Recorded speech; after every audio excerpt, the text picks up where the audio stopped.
The following show contains views and opinions that may not be suitable for all audiences. Audience discretion is advised. Howdy, howdy, howdy, everybody. Welcome to Thespian Talk. I am your host, Gomer the Ranting Thespian, and my co-hosts with me are Aaron Mills, a.k.a. DubiousKhan. Hello, I must be going. I cannot stay. I came to say I must be going. And also Sorry, with us... I've been... Go ahead. Go ahead. And also with us is the Cat. Hello, everyone. Yes, and if I'm sounding a little different to you guys, it's because I am actually on the mobile setup that I've been trying to get put together for months, and I am currently sitting in Savannah, Georgia, because my company couldn't find a load for me over the weekend, so I was like, hey, and they couldn't exactly send me home, because, I'm like on the southeast side of Georgia. That's a little far, but I'm at a truck stop that actually has the proper Wi-Fi, and it has to be a truck stop. Normally I would get like a hotel room or something, but I'm broke. Story of my life. But so far I tested it. The Wi-Fi has been working out great. The only time hiccups happen are when there's a whole bunch of truckers that decided to say hello to the thing, which this particular time of day usually is not going to be happening. So yeah. Finally got up to Joliet to see Becky for the first time in since February, which was awesome. Nice. Yes, and I gotta admit that morning when I got to the truck, went back to the truck and started getting ready to go, it felt so nice. I'm like, oh God, why can't we have mornings like this everywhere, where it's just nice and cool, not oppressively cold, not oppressively hot, but just cool. Just why can't we have that? But oh well. So, Aaron, how have you been the past couple of weeks? I've been all right. Things have been a little hectic. I had to go into work yesterday. I did a 9-hour day. Oof. In there from 4 a.m. till 1:30 in the afternoon. That was fun. Oh boy. 1:30, yeah. And It's been raining like crazy. Today it's actually cleared up, but it's been cold and wet and rainy and miserable the last couple of days. So. Oh dear. Yep. Sounds like you got leftovers from over in this part of the country. Speaking of this side of the country, Kat, how have you been? I just had sort of a hell week at work, where the girl in my office was out, so I had to do her job all week. Not really having any confidence in being able to do her job. It was really hard. So I kind of had I need to have a glass of wine every single night kind of week. So I'm brain dead this weekend. Oh no, this is going to make it for an interesting show. So yeah, before we get too far into other things to do, got our shoutouts / Patreon sponsors / whatever. And of course, for me, if you wanna have a spot on this show, a guaranteed spot on this show, go to patreon.com/Gomer21XX. $15 a month, I think, is where I've got the thing set, and you can get your stuff advertised, not just here, but also on all the videos that I produce, that are not just straight vlogs. You can get your stuff promoted there, in the videos, in the podcasts, in the little doobly-doos, all that good stuff. And when I'm at my max, it's a lot of shit to put out there, so that's potentially a lot of eyeballs. And of course, I throw money at Nash, and he pimps out not only the site, but he keeps specifically pimping out the show on RDA. So it's hopefully more eyeballs and earballs. I don't know what earballs are. Will hear, and maybe they will get directed to you as well. I hope. That is my hope. Earballs are a very strange medical condition. Apparently. Oh. So anyway, our Patreon sponsor, of course, is Beth Cody, who does the podcast Invest with Beth. Go to investwithbeth.com if you want to give a listen. She talks about and interviews people that are basically if you want to get into real estate investment and all of that. They give some really good advice, and it's a good listen to anyway. So that is investwithbeth.com. And they don't sponsor us, but I like to pimp out CirclePlus.co anyway, because they are good there are some good people. They do some really good work. Their main podcast, Late Night with Bisexuals, has finally come back. They're coming back bi-weekly. Har har har. And again, that's another really good listen because it's hosted by Lady Jess and Holly Christine. They are awesome. So yeah, circleplus.co. And that is it for me. Erin, do you have any particular shout-outs or people you want to throw out there this week? Actually, no, not this week. Oh, wow. And I'm going to guess that Cat does not either. You are wrong. I actually have a shout out this week. Oh, dear God, it's Bizarro World. Oh, my God. Woo! Shock and dismay. I actually just started watching a guy on YouTube named TheRobDyke. He does really, really interesting, different, multiple series on serial killers, really famous murders, the strange missing cases, stuff like that. It's sort of like watching unsolved mysteries, which I used to love watching as a kid because then I wouldn't sleep at night, and that was awesome. So this series is a lot like that. He does, what is it called? He does several on Anatomy of a Murder and Serial Killer Files, and they're just really, really fun to watch. If you are into that sort of thing, it's not for everybody, but if you like horror stuff, and especially if you are interested at all in serial killers, but not in the creepy, stalky way, but in the fascinated, from a, I don't know, educational standpoint, just learning about this sort of stuff, not actually wanting to emulate this sort of stuff. It's really interesting. His YouTube channel is TheRobDyke, DYKE, and he's got a lot of different stuff on there. He's got like hundreds of videos. So it's really, really cool stuff. I shall have to check that out, and I think Becky might get into that too, because I know she likes to get into some of the things that I don't normally get into, but she just finds fascinating. Although she tends to also go more for like really fucked up religious propaganda as well, which means we really dig like the reviews of religious movies by like Brad Jones and Diamanda Hagen. Oh, which we finally. It's so weird whenever Hagen puts up a Mormon movie. Yeah. For me, because it's just like, I know where that's filmed. I know where that's filmed. I know where that's filmed. Hell, happened with Brad Jones when he did the Buttercream Gang, because quite literally that movie was filmed in my hometown. Oh, nice. Half the stuff isn't there anymore because this was about 20 years ago, but still. Yeah. There's actually a movie. It's like a little indie film. It's not really a religious movie, but it's called Born and Raised, and it was filmed around my stomping grounds, around like Panama City Beach and all of that. And I actually was an extra in that one. So if you ever find it, I think it is on iTunes. If you find it and you find me, then you get a point. Because it's not, I'm not that hard to miss on that one. That was when I first started wearing the hats and everything. So I'm real easy to spot. But yeah, so we do have a bit of inbox mail this week, just sent in by an anonymous, and I think they were listening only when two of us were on, because they say both of our hosts instead of all of our hosts, so it's like, okay, unless they're talking about hosts from another show or whatever, but at any rate, I digress. Both of our hosts have spent a lot of time at conventions and met a lot of celebrities because of it. I don't think I've spent a lot of time at conventions, so I'd like to know if either of you have had a particularly bad or terrible experience with one. I personally, I've been to 3 cons in my life. Two separate conventions, but I've been to one twice, and then I've been to New York Comic Con. So I don't really have any terrible experiences with any celebrities.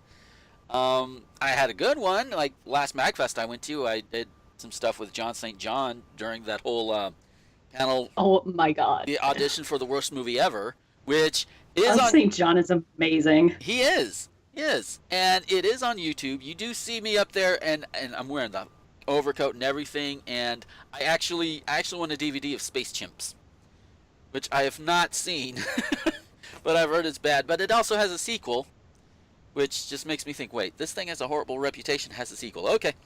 So I don't have a bad experience to share. Aaron, what about you? Well, I've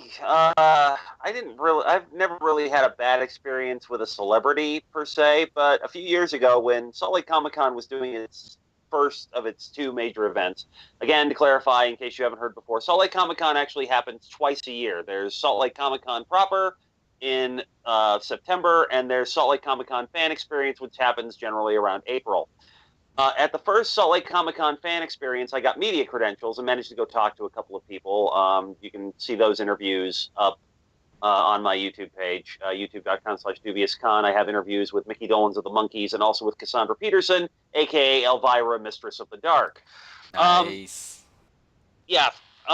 Unfortunately, while I haven't had any bad experience with celebrities, either doing media or just meeting them as an attendee, I have had bad experience with celebrity handlers. Oof. Oh, dear. Salt Lake Comic-Con staff, and this is what kind of soured me to the whole prospect of even doing media again, go there.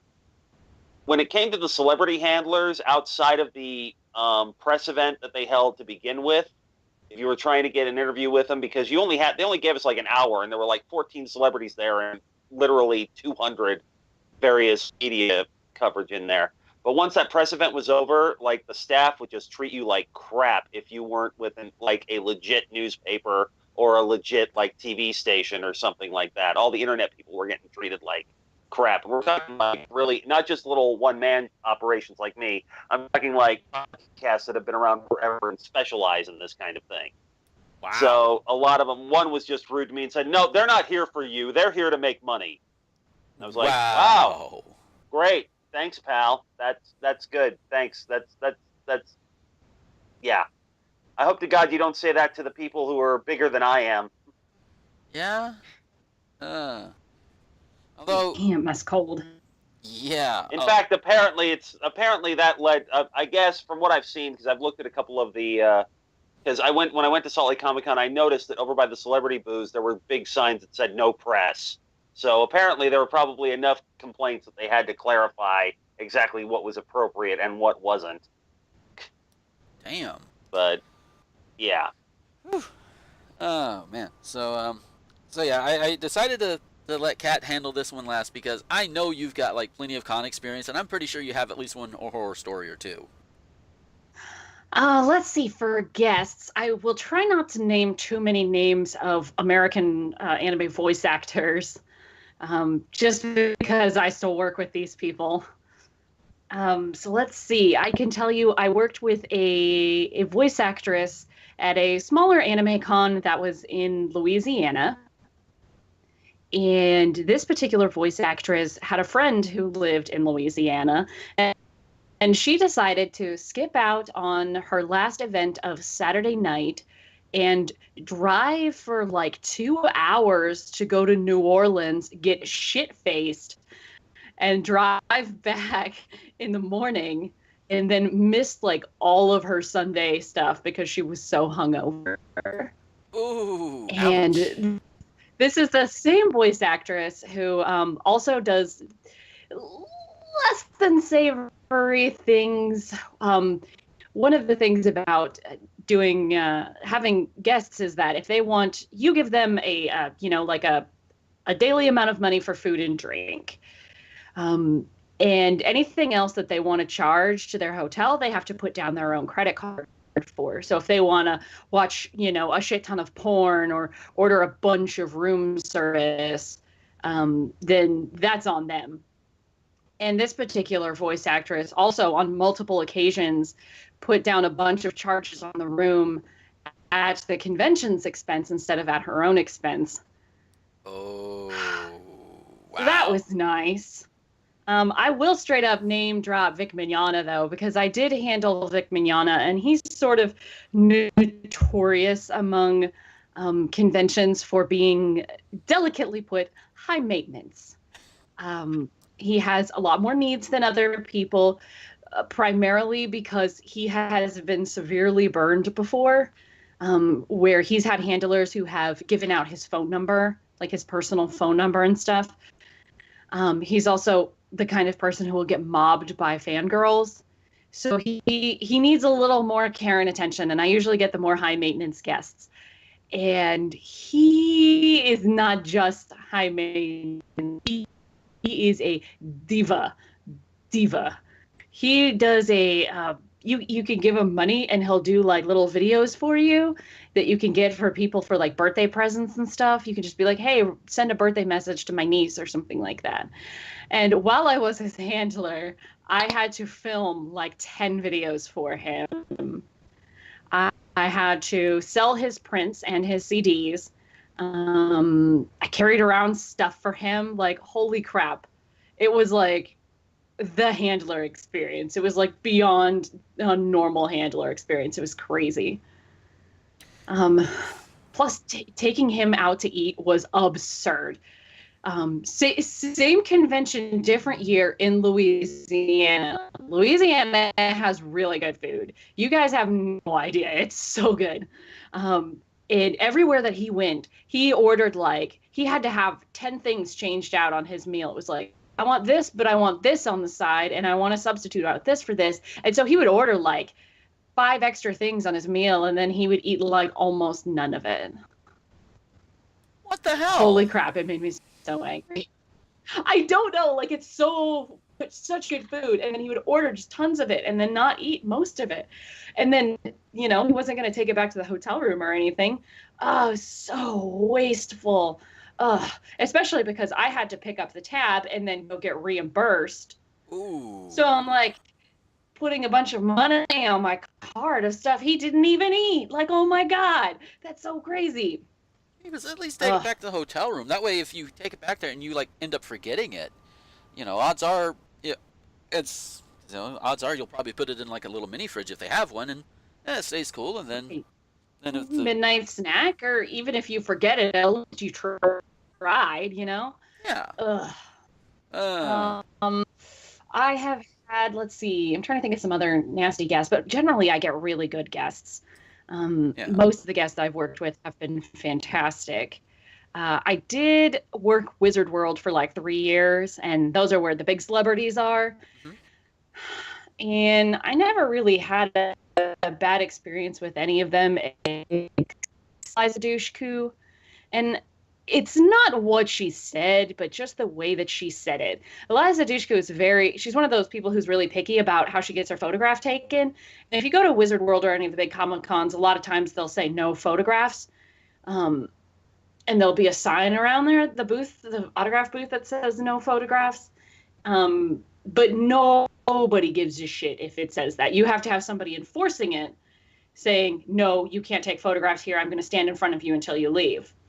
And Eliza Dushku had this huge line that wrapped around her booth a few times, and she really needed 4 people to manage the crowd, but there was only 2 of us, and one person was there to manage the front of the line. And you're basically trapped in a corner inside the booth, telling people how much money everything costs and making sure that they have the right kind of tickets and all this other stuff. And then one person at the back of the line managing the crowd, which was getting longer and longer. And she kept, in her own way, telling me to go stop people from taking pictures, which, trapped in a small, tiny corner of the booth, was incredibly hard. I had to keep, passing people, squeezing through people, running over to the other side of the booth that I was nowhere near, and then stopping people from taking pictures, and then going back and making sure that everybody at the front of the line was okay, and then going back and forth and back and forth. It was just the way that she talked to me and to anybody else. I mean, she was fine to the fans, but the way that she talked to me and the other girl who was working the booth at the time was sort of a bitch voice. It was I'm nice in front of my fans, and I'm going to say everything to you in a really, really, every word is going to be nice, but the tone was mean. And I don't really blame her all that much, but it really did sour my impression of her to hear how she talks to staff. Because again, everything that she said was polite and nice. The way that she said it was kind of rude. Yeah. Passive aggressive nonsense. Other than that, and that's not even like a really bad experience. It's just sort of like a sour impression of somebody who's having a really stressful moment in life. So I can't even say that I think she's a bitch or anything like that just because of one meeting with her. If I'd had a really bad experience, I might say otherwise. But no, my experiences with guests have been primarily awesome. I, on the other hand, am kind of shy. You wouldn't be able to tell from the show, but I'm kind of shy around people that I admire a lot. So I get really quiet and I don't know what to say to these celebrities. And I usually just walk away feeling like, oh my God, I'm such an idiot. I couldn't open my mouth. So most of the time I just feel like I'm an idiot when I talk to them. But there's a couple of guests that I've had really, really awesome experiences with. So it all just sort of, evens out in the end. Yeah. And I was kind of wondering if you were going to bring up Vic Mignogna, and then you finally did, and I'm like, yeah, he would have had to come up because he's got a bit of more of a bad rep in some of the circles that Becky goes into, like comic creators and all of that, and such, that if he's going to be at a con or whatever, she's going to try and avoid it because she does not like him at all, and even based on your story is like, yeah. Because I think it's don't get me wrong, he was very nice to me. Right. And you always hear rumors about Vic if you run in the anime con crowd. I've heard many things, very impolite things that he has said to people that I really like other convention runners, that I've heard stories that he's, tried to pressure them into booking him again. He's like backed people against the wall and grilled them about why he hasn't gotten, brought back to a certain convention. Because generally, most conventions will bring Vic once and never again. You bring Vic as a boost. Like you need higher numbers this year. Suck it up and book Vic, because he'll bring in a crowd. But he's notoriously mean or rude to the staff. Like he's usually pretty good to his fans, but then you listen to other voice actors and they hate how he treats his fans. He's done things like he's been on panels and people will ask questions to other voice actors on the panel about a show that they were in that Vic was not, and Vic will try and take over the conversation to make it about himself. You hear all kinds of stories like this. He was extremely nice to me. He, on the other hand, at that time, had a really hot redheaded girlfriend. So he spent all of his time on the phone with his girlfriend. Right. Because you do not piss off the redheads. It's just the way of the universe. Yeah. So I can't say as to the rumors about things that have happened in the past or things that have happened since then. I just know my experience with him was a very diva level, but it wasn't by any means the worst experience I've ever had with the guests. And he was always very nice and polite to me. He did, on the other hand, kiss me because he's a very, very huggy, kissy guy. Right. And he kissed me, and it wasn't like a little peck on the cheek as I left him off at the airport. It was a full-on kiss on the mouth, and I'm like, oh, holy shit. Whoa. Oh, my God. That was crazy. Oh, wow. Yeah. I'm just imagining the look on your face after all this, and it's like, oh, my God. Like, I kept my composure. It was like, have a good flight, Vic. Text me when you get there so I know you're okay, because that's how I treat all of my guests. But, Yeah. Oh, my God. Like, I'm not a touchy person. I don't like contact all that much, especially with somebody who I've just met, who I am trying to treat in a professional manner. Yeah. The craziest thing that a guest has ever done to me personally, not in general. Wow. Alrighty. I don't think I can. So anyway, I completely forgotten about that part until now. Oh, Trying to wow. write it out of my brain. Oh, wow. So with that, we can jump from voice actors because voice actors work a lot for Disney, And Disney is the first corporation and company and entity we're going to deal with in the news this week. That was the worst segue ever. Yeah. Well. Yeah. Probably is. Of all time, Gomer. Of all time. Yes. Yes. I do worse. I do worse segues than Josh Hadley. But Josh, if you're listening, we love you, man. All right. So first one. Yeah. So Disney is pulling a Halloween costume from its website and stores after accusations of racism. The costume, which is based on a character from the upcoming movie Moana, is a bodysuit with Polynesian tattoos. The character, Maui, is inspired by a Polynesian demigod.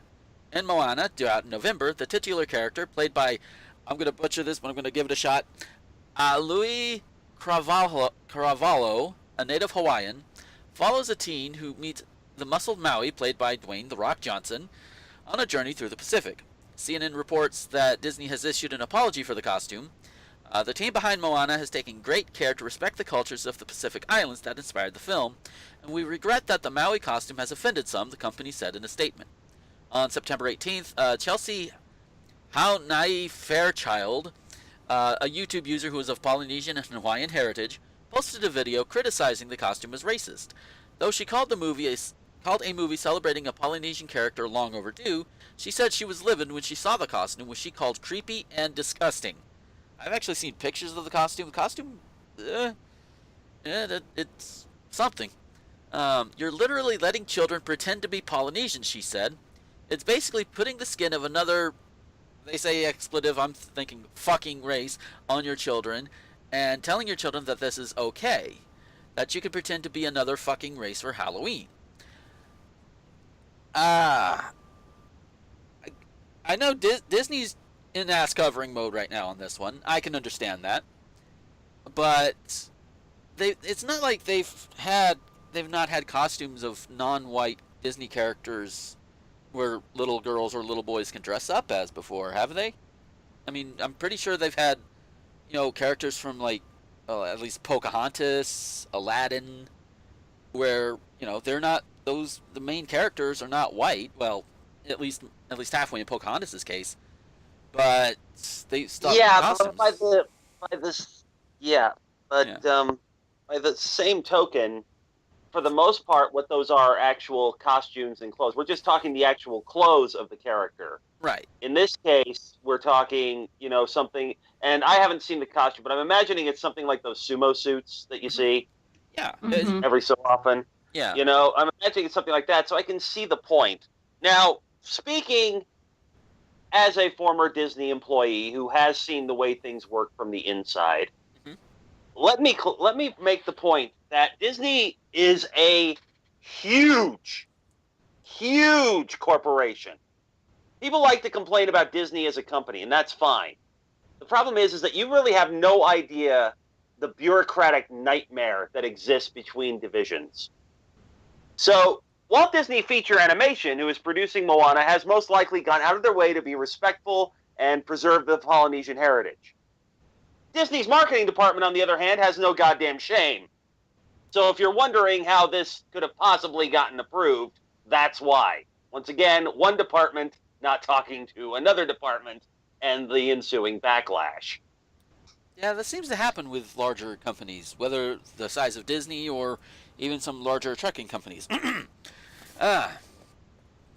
Seriously, I used to work for Disney Quest, which is under Disney Parks, and we had a Pirates of the Caribbean virtual attraction, and everybody was getting bored with the music, and this was about the time that Dead Man's Chest at World's End was coming out. And we thought about it, and we made the suggestion to our manager, the guy who was over the whole building, and said, hey, listen, I know we're using the music from the California version of the ride, but can we maybe, for the queue, get, music from the movies? Because it's a lot more exciting than what we've got here. So he liked that idea, so he went to talk to it, and we got turned down. Because as it turns out, inside the Disney corporate empire, Disney Parks would have to license the music from Walt Disney Music to get to use it. Even though they're both under the same corporation, legally, they're two distinct business entities. Wow. So one division of Disney would have to pay another division of Disney to use the music in a Disney theme park. Holy shit! God, that's dumb. Yeah. Wow. See, this is what I mean when I say that in all likelihood, if people are going to use this as a reason to boycott Moana, I'm like, you're not doing anything. You're punishing Walt Disney Pictures for something Walt Disney marketing and licensing did. Yeah. Yeah, and that obviously is just not fair. Kat, what do you have to say about this? Well, I didn't really have anything to say that Erin already didn't about the way that this YouTuber talked about it, about wearing the skin of another race.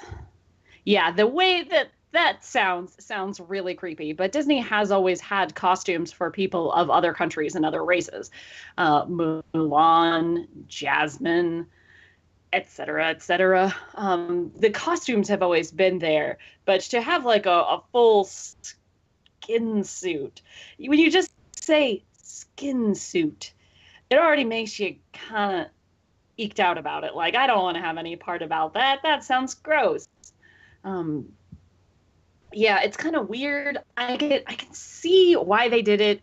They're trying to cash in on the impending Halloween is coming up. And honestly, other people have done it before. Like, costume companies do it all the time. That doesn't make it good, I guess. There's this whole idea that's been around the last couple of years of my culture is not a costume. Right. And I don't know necessarily how I feel about that, because the people who are saying this are not necessarily the people of that culture. There are people who are saying, well, white people can't wear kimono because you're not Japanese, but the Japanese are totally okay with white people wearing kimono. But to wear it as a Halloween costume, is it a huge difference? I don't know. There are people who argue that it is, and that you shouldn't wear people's cultural items as a Halloween costume. I don't know how I feel about that, but I know it's definitely something that a lot of people have been talking about, and it's just going to get more and more talked about as we get closer to Moana coming out and Halloween coming up. So it should be interesting this year. Oh, yeah. Oh, lordy. But yeah, in terms of this, like I said, Disney's in cover their ass mode. I can't really fault them for being in cover your ass mode. And yeah, it's pretty much, I think we kind of come to a thing on this one. Next one comes out of Florida. Take a shot. North Lauderdale, Florida. Lauderdale, rather. A South Florida man is facing charges after he stole more than $700 worth of diapers from a Walmart, Broward Sheriff's deputy said. BSO spokeswoman Joy Oglesby said Frank Guy Timothy, it is 2 THs in there, 33, went into the Walmart North Lauderdale 3 times this month and left with cartloads of diapers for which he didn't pay. Oglesby said Timothy told detectives that he sold diapers of all sizes to women for $20 a box. And I looked it up when I put it in here. I looked it up, and just a quick Google search, the average price for a box of diapers, at least for what was shown, was anywhere from like $25 to $40, depending on your brand. Bear in mind, that's just a quick Google search. I didn't dig too deep into it. There might be cheaper. I don't know. So just based on that, people are saving maybe at most $5. Which, if it's being sold to poverty-stricken people who need the diapers, every $5 helps. So I'm not going to knock the amount of price drop there. Oglesby said Timothy stole diapers on September 5th, 12th, and on Monday, which was the 19th. She said he was arrested Monday and a deputy in the store's parking lot. Oglesby said he had stolen diapers as well as mittens, undershirts, sneakers, and hygiene products. Timothy faces charges of grand theft, petty theft, and violation of probation. Of all the things to grab from a Walmart, diapers, undershirts, sneakers, and hygiene products. How much you want to bet this guy, because he said he was selling the diapers of all sizes to women for $20 a box.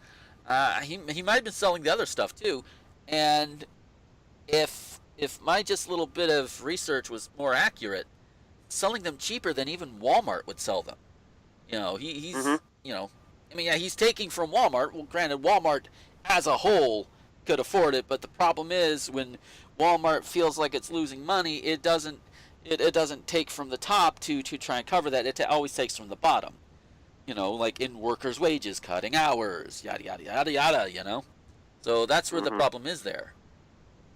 So I can kind of see what this guy is doing based only on what I've read here, what's presented here. You know, trying to get this to people who need them, and good on them there.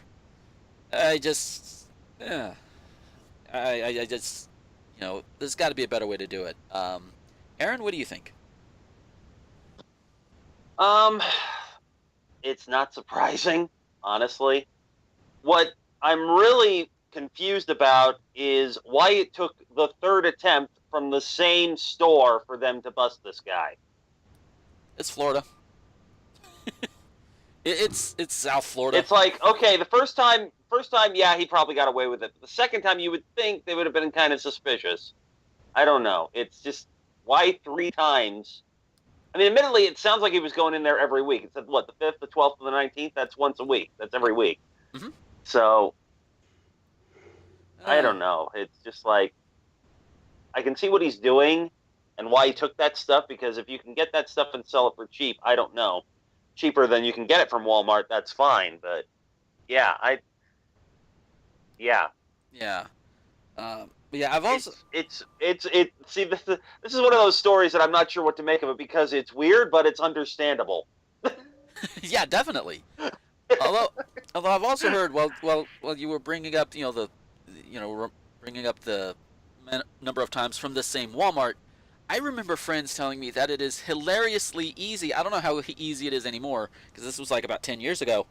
But at least back then, it was hilariously easy to steal from a Walmart.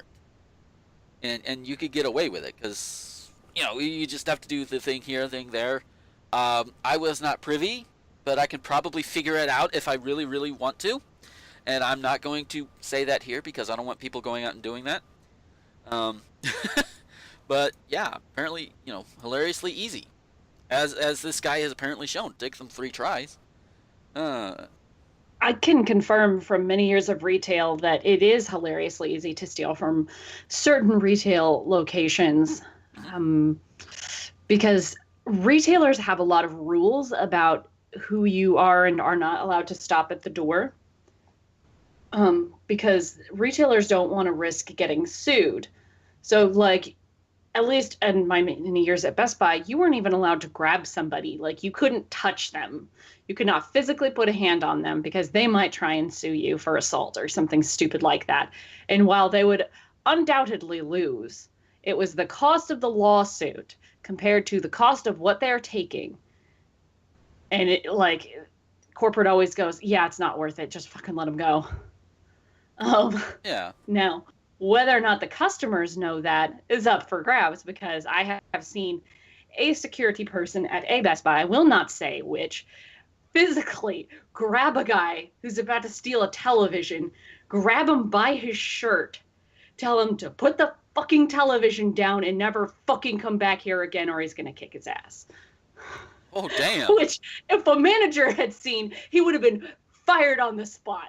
But a manager was not there. It was just me and the cashier going, wow, holy shit, that was awesome. When security is allowed to do its job. Right. Like, you prevented however much that TV was theft. But there's a lot of stuff that you just, security can't deal with, or you don't have the security in place, or whatever. So, like, Walmart, there's not anybody checking your cart as you're leaving like there would be at, like, Sam's Club or something like that. So if you've got a dead time when or a really busy time, either one, anytime where there's just not a lot of employees standing around, you can just walk right through. As long as there's no security devices. I mean, like, this guy picked good. He picked items that aren't going to set off any alarms or anything. There's nothing there. It's just plow on through. Yeah. Yeah, Jeez. pretty much. And I think because of the items that he took, we're kind of looking at this as a Robin Hood situation, but I don't know how I feel about that, because he was taking items that we don't know where he was selling them to, how he was going about selling them. You know, like, this could have been a very exploitive situation, maybe not. It could be a Robin Hood situation. That would be great, but I honestly don't think his intentions were quite so noble. And Gomer was absolutely right. When you steal from a retail location, you are not hurting the company itself. You are only hurting the people who work there. So when you steal from Walmart, and there's somebody who's there making minimum wage on food stamps, and you steal from that Walmart, you are hurting that person on food stamps. So fuck you people who steal from retail. Because what happens is not the CEO has to take a pay cut and you're stealing from some corporate entity who's just so high up. No, you are stealing from that person because they don't make their budget. That means hours get cut. People get cut.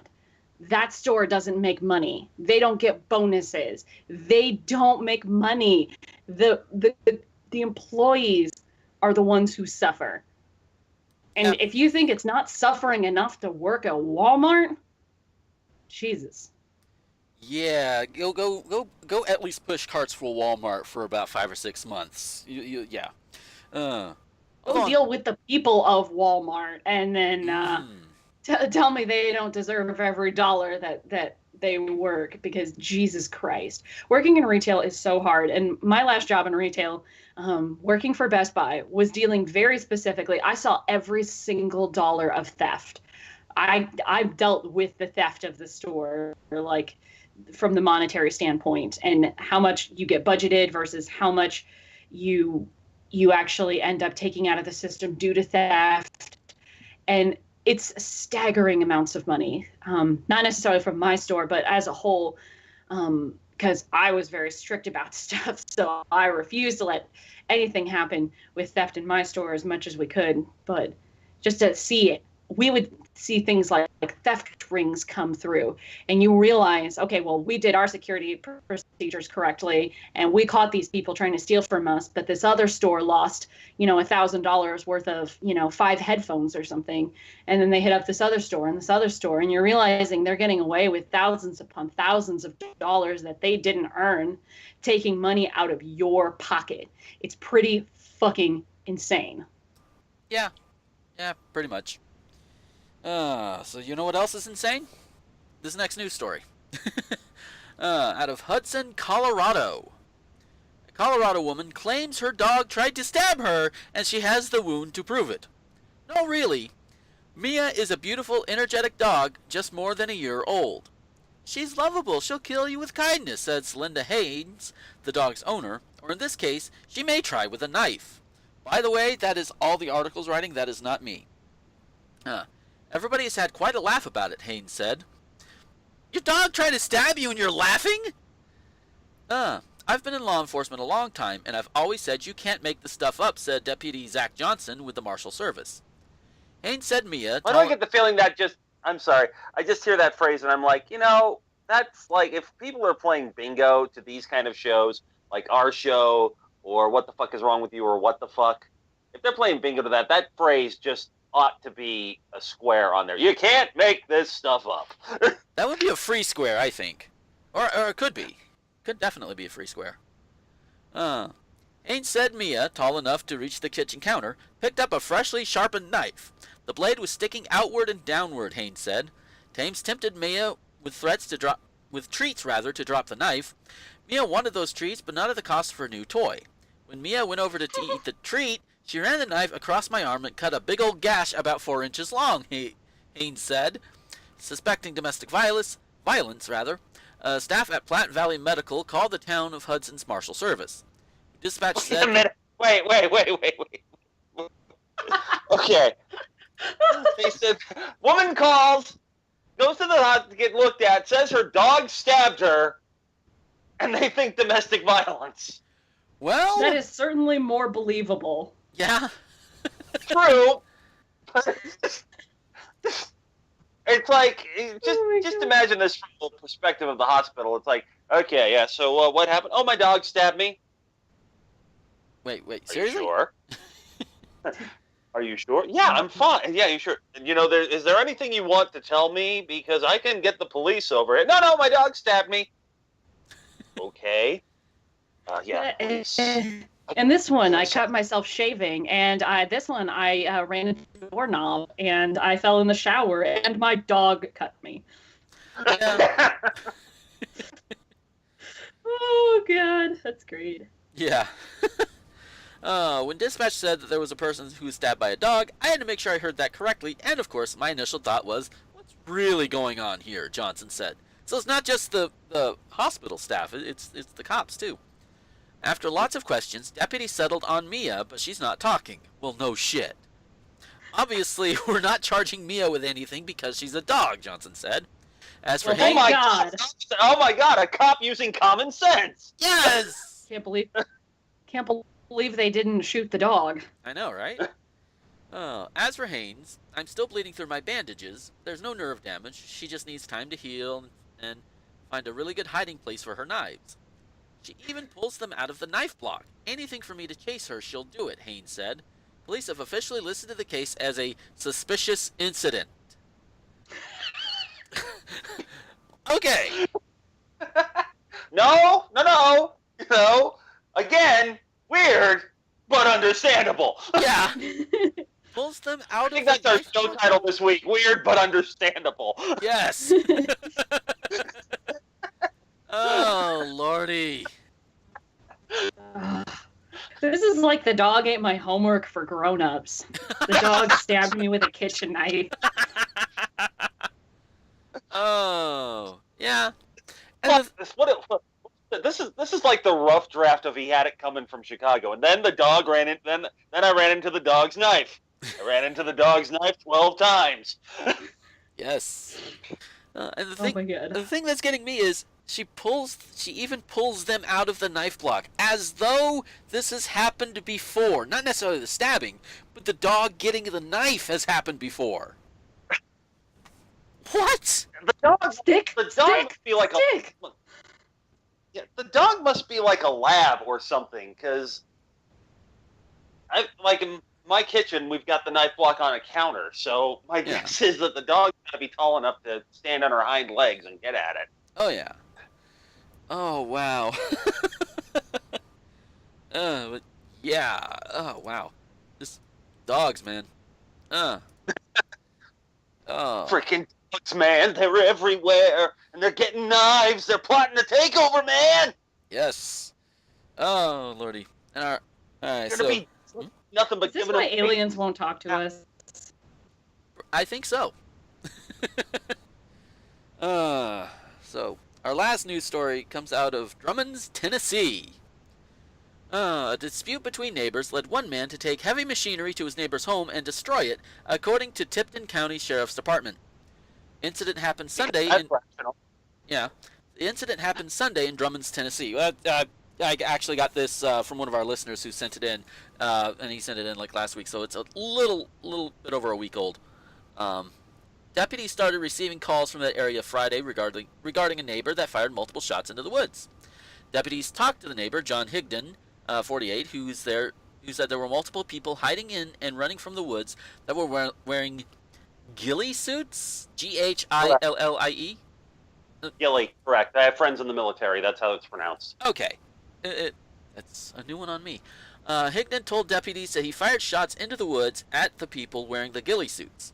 A ghillie suit is a type of camouflage clothing that is made to blend in with the background environment, such as trees, sand, or snow. We just called them camouflage clothing back in the day, but No.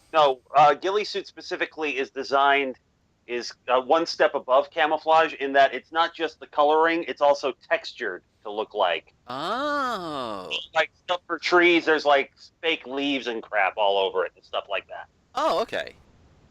Yeah. I learned something.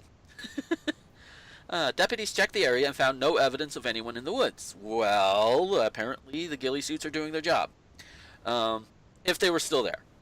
After deputies left, a second complaint was filed regarding shots being fired again. Deputies returned and arrested Higden for reckless endangerment. The incident followed earlier reports in the week from Higden, who told deputies that approximately 5 people were shining lights into his residence, and he believed it was his neighbor's employees.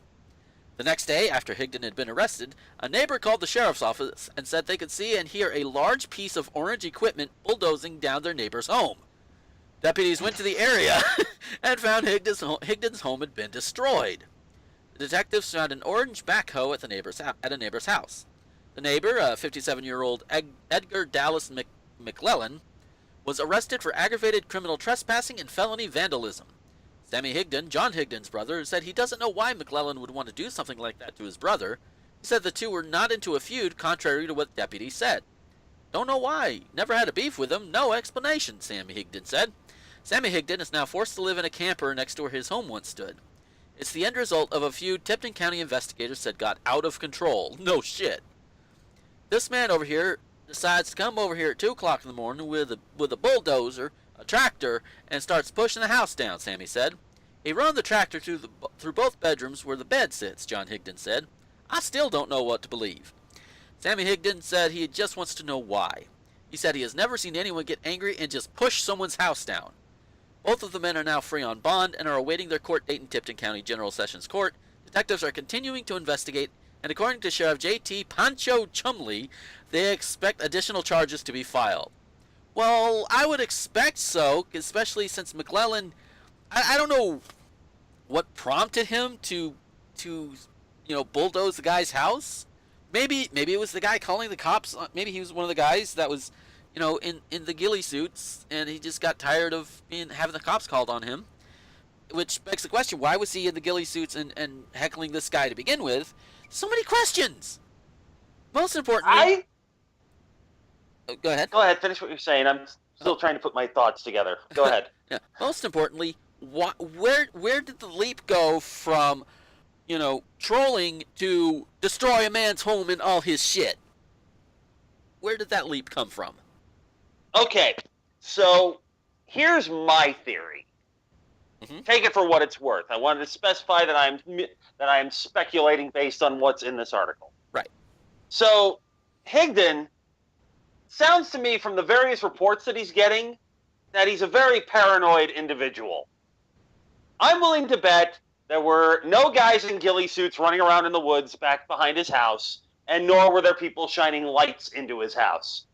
I'm willing to bet that basically his reaction is armed response to anything he perceives as a threat. It could be entirely possible that McClellan, the guy who decided to bulldoze his house, got sick of it when the cops would come, arrest him, and then he'd just be back out on bond, and the whole thing repeats. We don't know how long this has been going on. Right. He might have just snapped. It's the only thing that I can think of that makes any sort of sense. Is his response disproportionately outrageous? Yes. Weird, but not understandable. Not at all. No. Damn it. Definitely not. Just, what the hell, dude? And you know what? You're... Go ahead. I'm going to go with the theory, buried treasure. This sounds like the plot of a movie where somebody moves in next door to another house where they think there's some sort of great treasure buried, and they're trying to harass the guy out of his house by creeping him out and spooking him and spying on him, and eventually he gets arrested, and they're like, okay, now's our chance. He's not home. Bulldoze the fuck out of the house to get underneath of it to find the buried treasure. So you're saying that this entire situation is a real-life direct-to-video 80s comedy? I mean, it could be. I'm not saying Nicolas Cage is holding a document of great importance while this is going on. I'm just saying we don't know what Nicolas Cage is doing while this is going on. So this could be National Treasure 4. There you go. It's the search for Harding's gold. Yes. Oh god. Oh. And you know what? Both of your theories make just as much sense.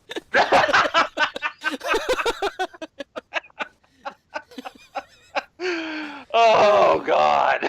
Oh wow. We need a follow-up to this one for sure. Yes, so So yeah, I think this was sent in by Scolopendra. Dude, if you ever find a follow up to this one, please send it in. We will read it.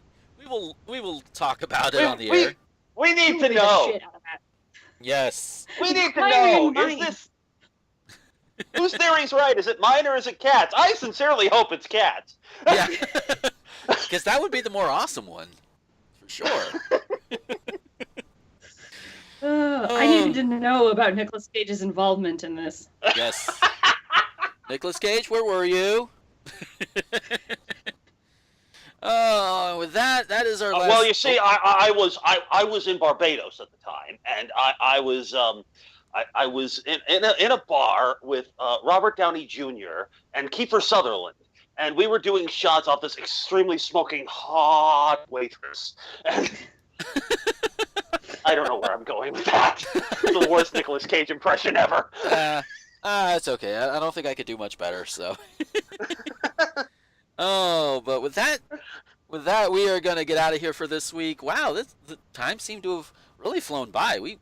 Pretty well, good. But here's the thing, Gomer. These weren't overly depressing stories this week, and God knows we needed it.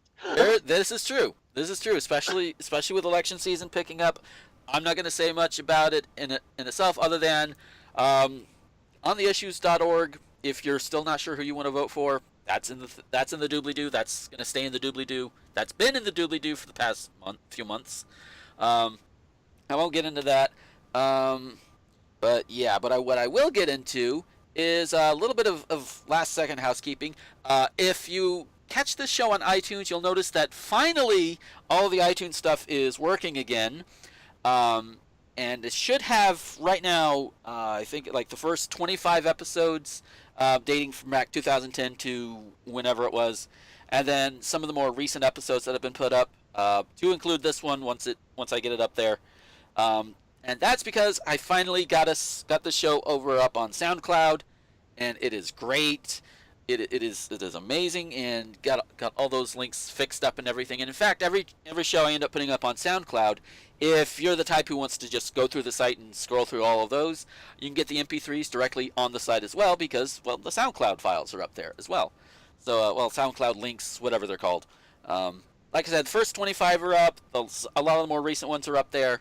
I'll try and keep working with them as much as I can, especially now that I'm able to, at least when it comes to truck stops like Pilot and Flying J, I can like take an overnighter and say, hey, let's upload these and then get these up in the morning and all that good stuff. So it'll be a good time to go, and eventually all 160, 70, however many episodes we're up to right now will eventually be on iTunes. I might just do 25 at a pop, but yeah. And then next I'll have to get them all up on YouTube as well. But yes, so iTunes, if you guys listen through iTunes, it should be well-oiled machine at this point. Should be good to go, thankfully. Oh, so with that, we are going to get out of here for this week. Erin, if we wanted to find you on the internet, where could we find you? You can find me on Twitter at Shallow15. That's SHALLOW15. You can also find me on the YouTubes at youtube.com/DubiousKhan, DubiousKhan. I just put up a brand new episode of The Legacy of the Pink Panther yesterday, which would be Saturday, the 23rd of September, 2016, depending on when you're reading this. So please go check it out. I'm very proud of it. Everybody seems to enjoy that series the most out of everything that I do. You can also find me, even though it's rarely updated, on Tumblr at notesfromtheidiotbox.tumblr.com. And, of course, if you want to throw money my way to assist me in the insanity that I do, you can do so at patreon.com/DubiousKhan. Sweet! And, Kat, where can we find you? You can find me on the social medias on Twitter at LabyrinthCat and Facebook.com/NerdistCat. And then you can check out my other show, What the Fuck Over with Josh Hadley. We talk about similar stories, but a lot darker at times. And that's over on 1201beyond.com. I swear to God, I know my websites. And then you can check out my other show, Nerd to the Third Power, which is over on YouTube and iTunes and This Week in Geek. And if you're a big otaku like me, I have a video review series about anime called Your Favorite Anime Rocks. Our group is called the Positive Service Announcement Team. We have a Facebook page and a YouTube, so check it out. Sweet. Best name ever. Yes. And I do highly recommend their Pokemon episode. But that's also because I am a big Pokemon fan. And they have an Umbreon on the couch. It's awesome. Yes, it's my roommate's Umbreon. Just sort of hanging out on the couch. Yay! I love your roommate now. Just for that Umbreon. But anyways, if you want to find me and find me gushing about Umbreon and other Pokemon and other things, you can find me on the social medias at Gomer21XX on Twitter, Tumblr, YouTube, all that good stuff. And apparently my phone is set to vibe, but it doesn't account for any alarms that might go off. You can all, like I said, where was I? Right, social media. You were in Barbados doing hot body shots of a waitress with Nicolas Cage, Kiefer Sutherland, and Robert Downey Jr.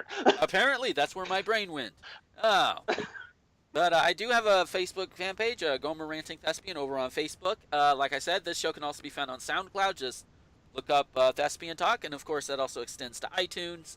And like I said earlier in the show, patreon.com/Gomer21XX, $15 a month. You get all sorts of advertising slots with pretty much everything I produce, other than just like update vlogs, because they're just update vlogs. So yeah, with that, thank you guys for listening. I hope you enjoyed it. And until next time, this is Gomer, the Ranting Thespian, with Erin Mills, aka DubiousKhan, and the Cat, signing off. Thespian Talk is an RT Gomer Productions presentation. Our show's theme is Kick Shock by Kevin MacLeod. Find out more at Incompetech.com. If you like this show and want to help support future episodes, head over to patreon.com/Gomer21XX. For a contribution as little as $1 per production, you can get early access to all future productions, as well as monthly Patreon-only vlogs and announcements. Our show's artwork was produced by the talented Becky Hopkins, who can be commissioned by going to patreon.com/BeckyHop. Check us out on iTunes or visit rtgomer.com for more great shows.